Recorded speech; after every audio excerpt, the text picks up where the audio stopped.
buses blamed for cruise ship tours cancellation. Police warns public about scammers amid Christmas season. And THTI commemorates World Diabetes Day. Good evening, I am Kristen Solandi, and this is your Tobago Updates television news for Tuesday, 14th of November, 2023. Topping the news tonight: insufficient ground transportation, religious obligations, and outstanding payments were cited as reasons for the cancellation of tours for over 300 cruise ship passengers over the weekend. With more than 70 cruise ships confirmed for the 2023-24 season, the Port Taxi and Maxi Federation Association defended its inability to meet the demand for tours. More in this report from Candice Jackson. The celebrity silhouette arrived at the Scarborough Harbour on Saturday with over 2,000 passengers, marking the first of more than 70 cruise ship calls expected for the season, the highest in over 2 decades. Unfortunately, this appointment awaited over 300 passengers as their on-island tours were cancelled due to a shortage of buses. President of the Port Taxi and Maxi Federation Association, Floyd Williams, cited religious obligations as one of the reasons for this unavailability. On weekends, we have the challenge of many folks are committed to their religious group, that both Sunday and Saturdays. But even apart from that, it's not a new story, all right? Additionally, the association secretary, Knowlton Roberts, claimed that they are owed payments totaling $80,000 for previous seasons by the cruise ship agent Cavallo's agency. He said to me on the phone, "Don't talk about that now." I said, "But we must talk about it because it's money owing to the association. The members know and they need to get paid." Said, "We'll see to that when during the season." I said, "Mr. Cavallo, you promised us last season that you're going to pay out all the bills by the end of the season. The season ended and you're still owing us this amount of money." Tobago Updates reached out to Cavallo's agencies for a response. However, their secretary informed us that they had already provided a statement to another media house. They refused to offer any further comments or address any of the accusations made by the maxi taxi drivers. In the meantime, Williams noted that there is a problem with the demand for cruise ship tours surpassing the availability of buses. But the point is that we have a ship of over 2,000 folks, and whatever transport was here, it was inadequate. He blamed the situation on the Division of Tourism, Culture, Antiquities and Transportation. My issue is that if the Tourism Division of Tobago House Assembly is promoting tourism all around the world, and you have a shortfall within the system where ground transport have a problem, it doesn't make sense. It doesn't cut it, right? So the Tourism Division will have to play a more pivotal role in tourism training in Tobago. The division responded, acknowledging the need for damage control. They issued an apology to the cruise line and provided gift bags to the affected passengers. Secretary Tashia Barris stated that they are implementing measures to prevent such incidents in the future. She added that while the THA is not responsible for cruise ship tour transportation, any potential harm to the destination will be taken seriously with active steps to minimize future occurrences. The division noted each stakeholder's vital role in the industry growth and the economy, viewing the situation as an opportunity for improvement. Despite the unfortunate experience for some, several hundred passengers enjoyed tours through the available 20 buses. Candice Jackson, Tobago Updates Television News. Despicable and deplorable were some of the words used by the chairman of the Tobago Business Chamber, Martin George, to describe the situation that resulted in tours being cancelled during the first cruise ship visit for the season. He said that regardless of the grievances of the maxi taxi drivers, cancelling tours was not the appropriate way to handle the situation. So it is really a deplorable and despicable state of affairs that you had a scenario where maxi drivers are given the absurd and inane excuses such as you had mechanical problems or you are a Seventh-day Adventist, so therefore you don't work on a Saturday. You must have known well in advance that the cruise ship was coming in on a Saturday. George also claimed that the maxi-taxi drivers had more than enough time to notify the Division of Tourism, Culture, Antiquities and Transportation that they might not be able to meet the demand, allowing for a contingency plan. The information we got here at the Tobago Business Chamber is that there was a meeting 2 days before to confirm arrangements for these tours. Nobody said, not one of the maxi operators said, or their association said that, look, we can't make it on Saturday because we are Seventh-day Adventists or because we have mechanical problems. No, they all gave the assurance and the impression that they would be there and they would carry out their duties. George stated that the situation has serious international implications with potential damage to future tourism prospects and the blacklisting of the destination in the cruise ship industry. He called on the maxi-taxi drivers and all stakeholders in the tourism industry to do better to ensure Tobago has a fighting chance among other Caribbean destinations. Meanwhile, the political leader of the Progressive Democratic Patriots, Watson Duke, believes that the THA should take responsibility for the failure of maxi-taxi drivers to meet the demand of cruise ship arrivals. He said they should have been involved in consultations prior to the start of the cruise ship season.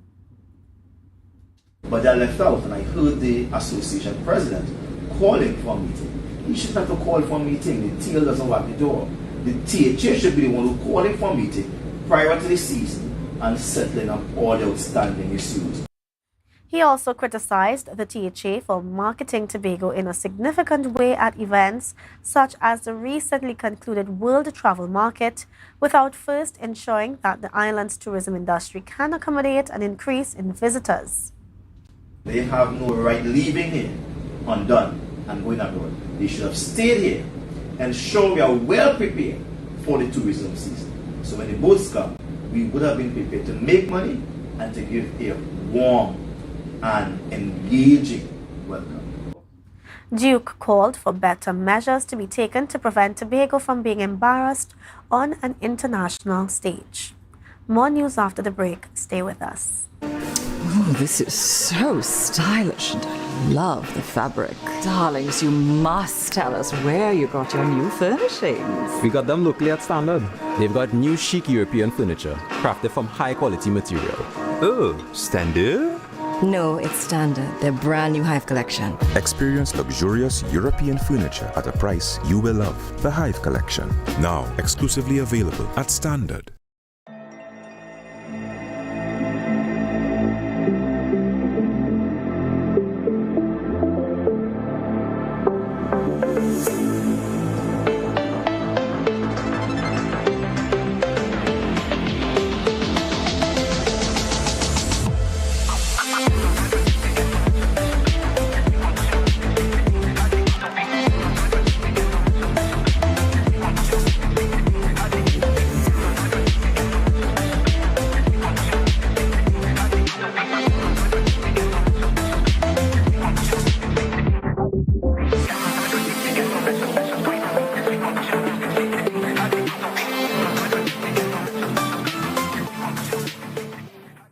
The Division of Settlements, Public Utilities and Rural Development has relocated its Crown Point office to Glen Road in Scarborough to better serve you, our clients. Our main office is located at the corner of Glen Road and Glen Road Branch Number 1, the building formerly occupied by COSTAT. Our grant and electrical inspectorate services can be accessed at Number 2 Montessori Drive in Glen Road, Building 1 and 2.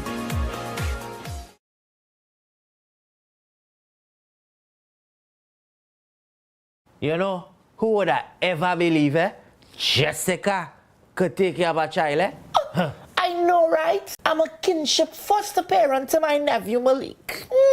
Papa, you remind me of my grandmother, you know, when she used to take care of my cousins. If I didn't step in, I don't know where he would have ended up. Plus, I get support from Children's Authority, training, and counseling. But Jessica, you not married? That doesn't matter. Once you have a safe home and you're related to the child, you're good. So they just gave money to do this? Yeah, they do give me some money. So, Auntie, you can buy all my game for me? Oh, I'm so sorry, Malik, but that money's to take care of you. Okay, smubble up is. I will and try. Mommy, you can buy. No. Wait, I didn't even finish my sentence. About Lamborghini, you can get lamb stew for lunch. Auntie Jessica could only come when you come in, cause all them does do is talk people business. Malakai, I'm only going on the bed. But mommy, the boy don't even live here. Yeah, go to your bunkers. What? Bunkers? Where's that? I think I'm getting pretty good at this.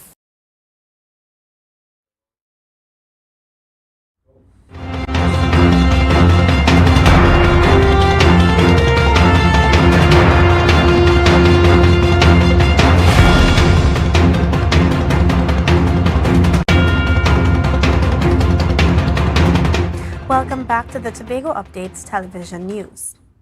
The Trinidad and Tobago Police Service is warning citizens about a rise in scamming and fraudulent activities during this holiday season. They provided tips for public safety on the Tobago Updates morning show.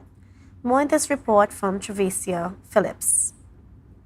As the holiday season approaches, the Trinidad and Tobago Police Service intensifies its efforts to warn the public about the escalating threat of scams and fraud. With increased Christmas festivities and financial transactions, law enforcement stresses the need for heightened vigilance to protect individuals from cunning scam artists. To curb these activities, TTPS urges citizens to verify the identity of individuals claiming to be prominent members of society and to exercise caution in transactions involving large sums of cash and the trading of US dollars. Inspector Mahalia Bacchus emphasizes the legal implications of informal foreign currency exchanges.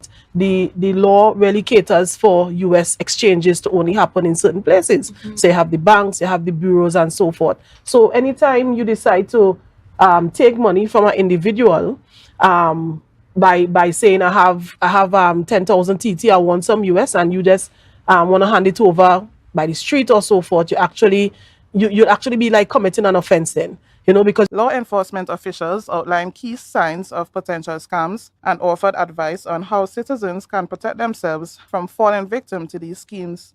Sergeant Glenville Wilson highlighted some telltale signs of scammers. You tend to delay the person. See here now, let us do this tomorrow. They always want to have it done now. They want you to send the information now, because they think that you are going to do some kind of research. So they try to command you so that you can operate right away.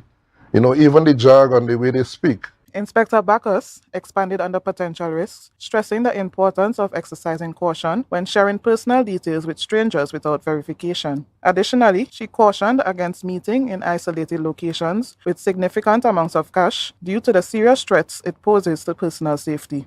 Sometimes you look at the area where they want to conduct this transaction. They want you to come with this large amount of cash. Meet me by the mall, meet me by this particular area. Let me know the vehicle that you're in.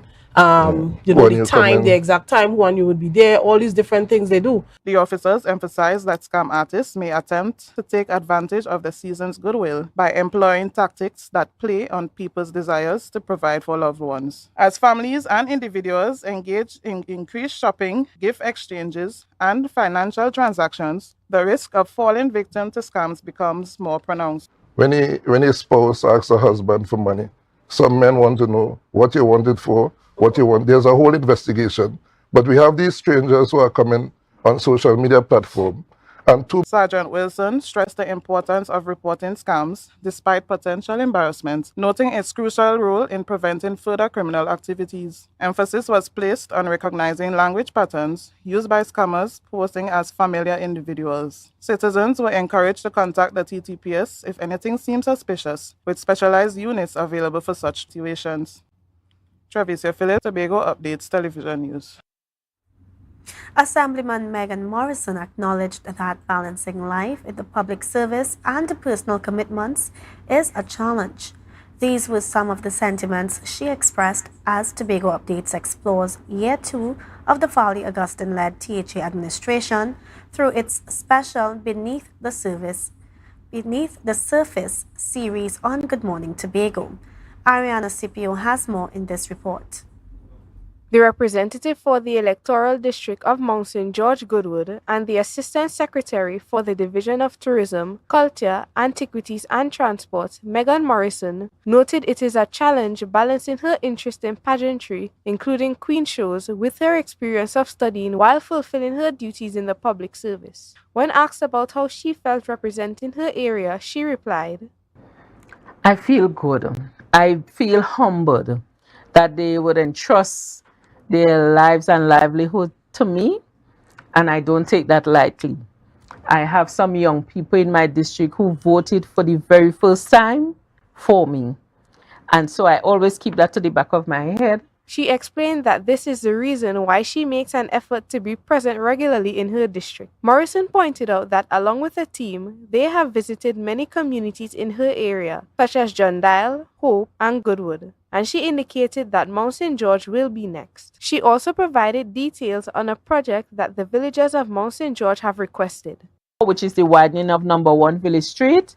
And, we know that every area wouldn't be able to get widened, but we reached out as a team. My staff went out and they solicit signatures from every household as to their agreement to have this road widened and even give up a little piece of their land. There are also plans to rename the street in honor of former Calypsonian Royal Titus. Continuing, Morrison was questioned about the impact of her job on her personal life. She explained that being an assemblyman involves working continuously without any days off. At the same time, she mentioned that she was not prepared to receive calls in the early hours of the morning. Here's what she thinks. Yeah, I think you have to learn to adapt. But the work, people expect you to be at every function. So I get that comes with the job as well. So I realize we don't. Great demand on your time. Yes, I realize, and especially maybe because of the field I am in.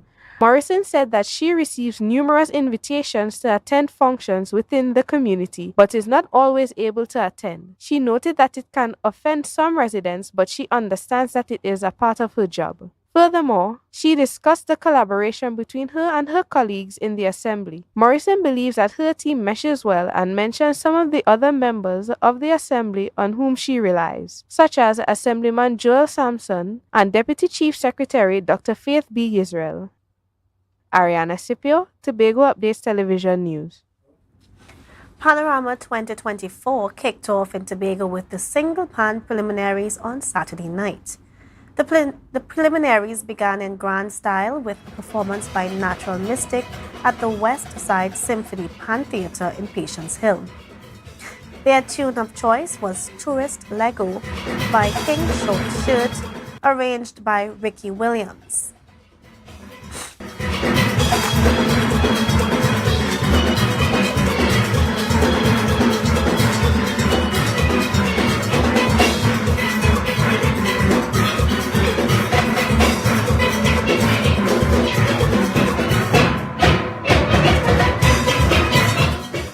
Following this, the Metro Stars took the stage at the Pembroke Community Centre on 3rd Street, Pembroke. Their chosen tune was If a Rude by Devon George, arranged by Chris Ramsey.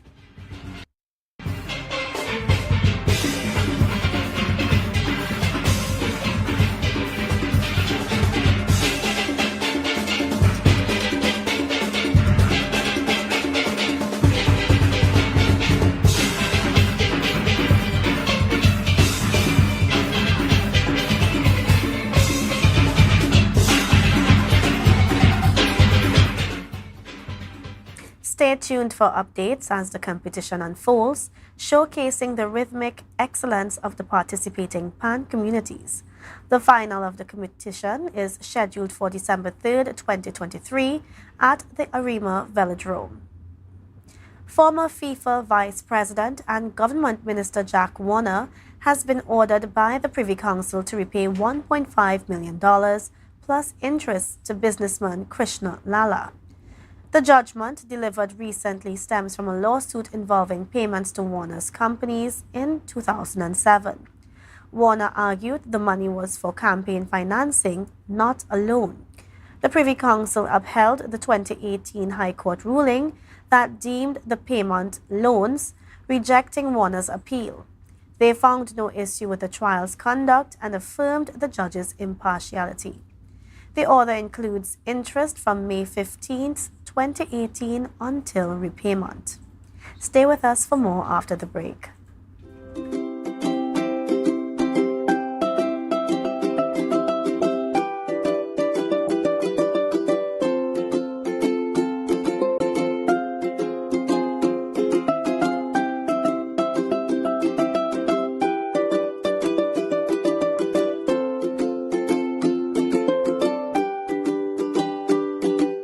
The Division of Settlements, Public Utilities and Rural Development has relocated its Crown Point office to Glen Road in Scarborough to better serve you, our clients. Our main office is located at the corner of Glen Road and Glen Road Branch Number 1, the building formerly occupied by Coastal. Our grant and electrical inspectorate services can be accessed at Number 2 Montessori Drive in Glen Road, Building 1 and 2.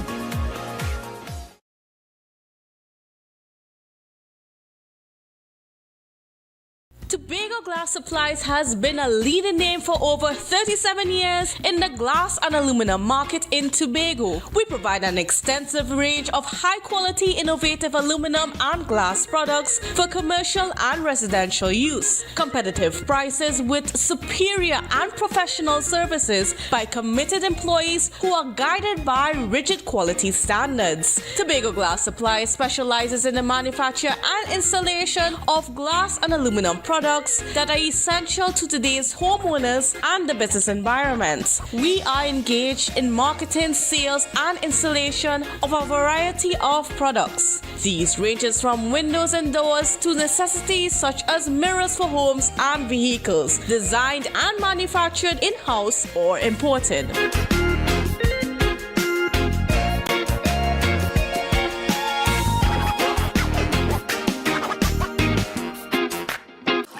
Hey, hello guys, welcome. Come have a seat. Oh, this is so stylish and I love the fabric. Darlings, you must tell us where you got your new furnishings. We got them locally at Standard. They've got new chic European furniture, crafted from high quality material. Oh, Standard? No, it's standard. Their brand new Hive collection. Experience luxurious European furniture at a price you will love. The Hive Collection. Now exclusively available at Standard. Rotisserie, mouth-watering fries, salads, combos, and specials galore. Feeling for something to eat? Come and see. Our rotisserie is seasoned to the T. Kicking chicken, masala, and jerk roast. Crispy fries made from scratch. Who do you know can beat that? Or salads freshly cut and packed. When you taste it, you'll be wanting to come back. So come check us out on number 2 Robinson Street, Uptown Scarborough, Tobago. We open on Saturday nights from 7:30 to 11:30 p.m. Monday to Thursday, we're open from 10 a.m. to 9:30 p.m. and on Friday, 10 a.m. to 4:30 p.m. Contact us at 772-7443 and all social media handles at The Rotisserie Factory. But this place is boring enough. We don't even do nothing. Let me go somewhere now. I really want some new things, yes? Then look no further. Portmore is the place for you. Oh, really? Yes, you can have anything that your heart desires. Take a look for yourselves. A world of endless opportunities. Feeling hungry? Go get something to eat. Books and stationeries, games, and much more. Portmore, the island's beat.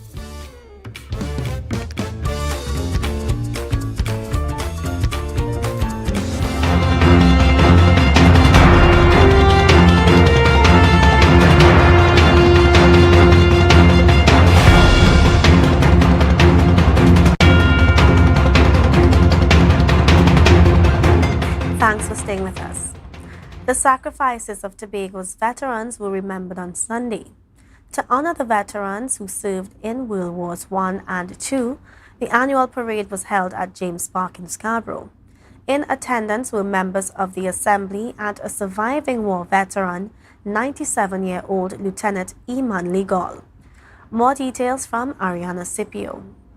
Commemorate World War II veterans. An annual Remembrance parade is held. Tobago played a crucial role during the war, ensuring food security in the country due to the disruptions in imports from the US. The island's peasantry industry thrived, providing sustenance to many across the nation. Enlisted individuals were deployed to Italy, Egypt, and Palestine. This year's parade, led by the Trinidad and Tobago Defense Force, included unarmed forces like the Red Cross Society, serving as nurses during the war, Girl Guides, Scouts, and Brownies. Assembly members, including Deputy Chief Secretary Dr. Faith B. Israel, attended alongside veteran Lieutenant Iman Legal from Lescotho, who migrated to Trinidad and enlisted for the war. A 2-minute moment of silence honored the departed veterans. That cannon signifies the start of 2 minutes of silence. The drummers then played the last post, signifying the end of the moment of silence.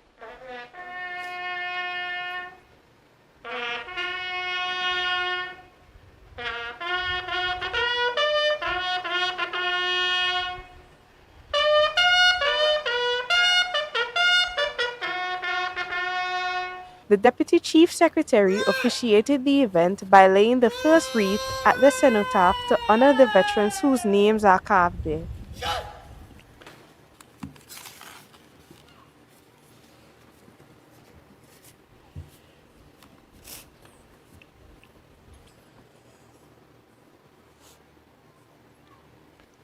Today we have officiating is the Deputy Chief Secretary, Dr. Faith Basil, as she lays her wreath at the cenotaph. Today we have an easel, and it is expertly laid as she pays respects to those who would have served during World Wars I and II.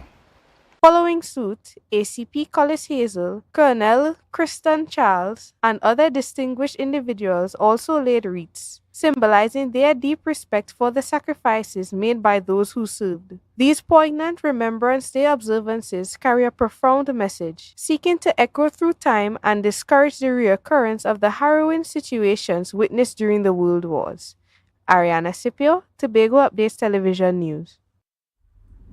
World Diabetes Day is an annual observance that aims to raise awareness and promote action against the non-communicable disease. It is a chronic condition that affects millions of people globally. World Diabetes Day is celebrated on November 14th every year, and the Tobago Hospitality and Tourism Institute held a seminar focused on helping diabetics live with the condition.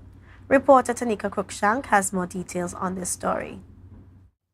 The theme for World Diabetes Day 2023 emphasizes the necessity for individuals with diabetes to have access to the medicines, technology, support, and care they need to control their illnesses and avoid complications, according to the manager of the Information Resource Center at Tobago Hospitality and Tourism Institute, Chantel Melville. She claims that about 50% of people in Tobago are suspected to be diabetic but do not yet have a diabetic diagnosis, while many may lack appropriate access to diabetic care. As we focus on, this year the theme was know your risk, know your worth, right? And it was important for persons to know whether or not they are diabetic or pre-diabetic, because we are seeing a lot of persons not feeling well and not knowing what is happening to them. We also did like high blood pressure testing as well, and a lot of persons didn't realize, okay, I'm suffering with high blood pressure. Melville explained that the campaign's primary objective for 2023 will be understanding the significance of your risk of type of diabetes to help delay or prevent the disease, recognizing the effects of complications related to diabetes, and emphasizing the necessities for having access to the right care and information for prompt treatment and management. So this year we decided to partner with the Diabetes Association of Trinidad and Tobago, and we had them here doing testing. We also had the head of the nutrition department, Ms. Cruikshank. She was also here and she had a display as well. Meanwhile, head chef Denise Stewart said cooking for a diabetic patient requires special attention since it may assist in controlling blood sugar levels, avert or postpone difficulties, and enhance general health care and well-being. Choosing nutritious meals and utilizing the right amounts are all important. For us Caribbean people, I would say we like flavor, and when preparing for diabetic persons, we have to mind our salt and using any kind of high seasoning and stuff like that. So the difference between the two is the seasoning. We go much lower and keeping it more simple.